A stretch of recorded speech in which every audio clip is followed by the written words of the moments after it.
সততে চৰকাৰী পক্ষৰ পৰা কোৱা হয় যে অসমৰ এৰী মুগা বিশ্ব দৰবাৰত প্ৰতিষ্ঠা কৰা হয়।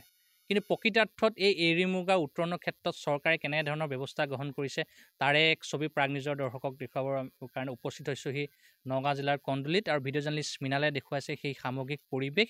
এয়া হৈছে নগাঁও জিলা কন্দুলিত থকা এটা এৰী কেন্দ্ৰ আৰু যিটো কেন্দ্ৰ প্ৰায় 40 বছৰৰ পূৰ্বে কেন্দ্ৰটো নিৰ্মাণ কৰা হৈছিলে আৰু এই অঞ্চলত প্ৰায় 5,000 লোক এই এৰী কেন্দ্ৰটোৰ পৰা সংস্থাপিত হ'বৰ কাৰণে সুবিধা লাভ কৰিছিলে।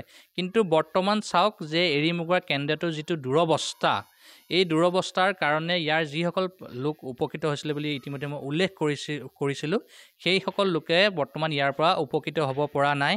ইয়াত বৰ্তমান চৰকাৰী ফালৰ পৰা 4জন কৰ্মচাৰী নিয়োগ কৰা হৈছে, যিকেইজনে এই কেন্দ্ৰটোৰ তত্বাৱধানত তেওঁলোক থাকে আৰু তেওঁলোক স্থায়ী কৰ্মচাৰী। আৰু মই ভিডিঅ' জাৰ্নেলিষ্ট আৰু এটা কাষৰ ঘৰটো দেখুৱাবলৈ অনুৰোধ জনাইছোঁ।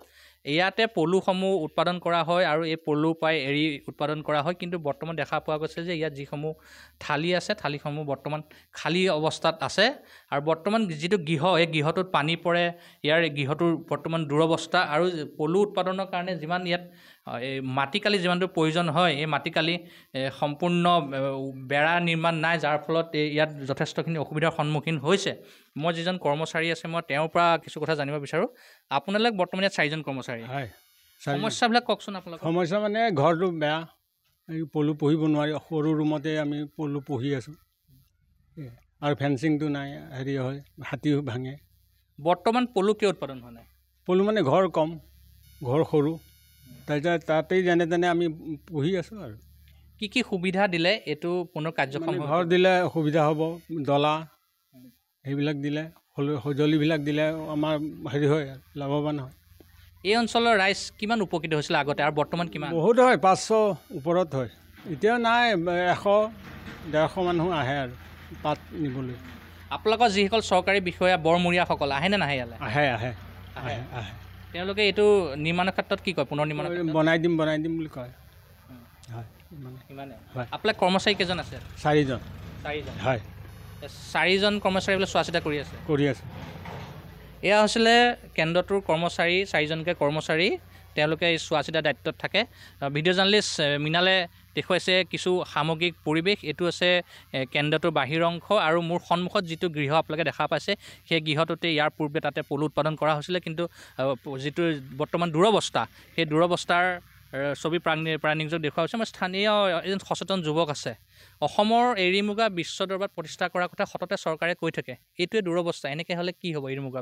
নাই, চালে দেখা যায় যে অসম চৰকাৰৰ যিসমূহ বিভাগ যোৱা সময়বিলাকত প্ৰায় নিষ্ক্ৰিয় হৈ গ'ল আৰু এই বিভাগসমূহ যিটো অৱস্থাত এতিয়া আছে থকাতকৈ নথকাই ভাল। কাৰণ এই বিভাগসমূহৰ দ্বাৰাই কোনোবা এজন গৈ জনপ্ৰতিনিধি হৈছে আৰু তাৰ পৰাই তেওঁ গৈ মন্ত্ৰীত্বৰ সোৱাদটো লৈছে, প্ৰহৰী চন্তৰীৰ মাজত আছে, কিন্তু বিভাগসমূহৰ চোৱা চিতা নকৰে। আমাৰ অসমৰ যিটো হস্ততাঁত বস্ত্ৰশিল্প, সেই হস্ততাঁত বস্ত্ৰশিল্পৰ অধীনত যিহেতু এৰী মুগা বা এইবিলাক পৰে, গতিকে তেখেতসকলে গুৰুত্ব দিয়া হ'লে হয়তো এই অৱস্থাৰ পৰা উন্নয়ন কৰিব পাৰিলেহেঁতেন। অসমৰ মুখ্যমন্ত্ৰীজনে সচৰাই কৈ থাকে যে সততে কয় যে অসমখনক উন্নতিৰ পথত লৈ যাব, কিন্তু এইবিলাক বিভাগৰ নমুনা হ'লে অসম কেনেকৈ উন্নতিৰ পথত যাব? পূৰ্বতে ইয়াত 5,000 লোক স্থানীয় ৰাইজ উপকৃত হৈছিলে, কিন্তু বৰ্তমান 10-20 জনো উপকৃত হ'ব পৰা নাই।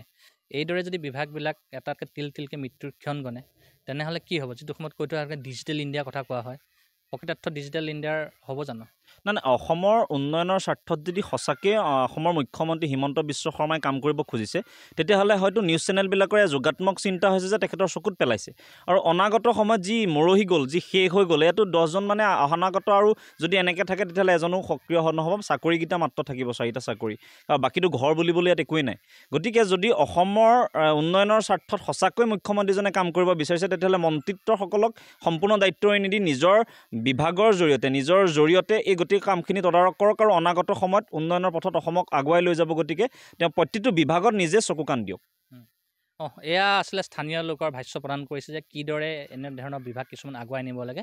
মই পুনৰ কৈছোঁ যে এইটো হৈছে নগাঁও কন্দুলি এৰী কেন্দ্ৰ আৰু এৰী কেন্দ্ৰটোত চৰকাৰী কৰ্মচাৰী 4জন নিয়োগ কৰা হৈছে আৰু তেওঁলোকে যথাসময়ত তেওঁলোকে যিটো চৰকাৰী বেতন পাব লাগে সেই বেতনটো পাই আছে।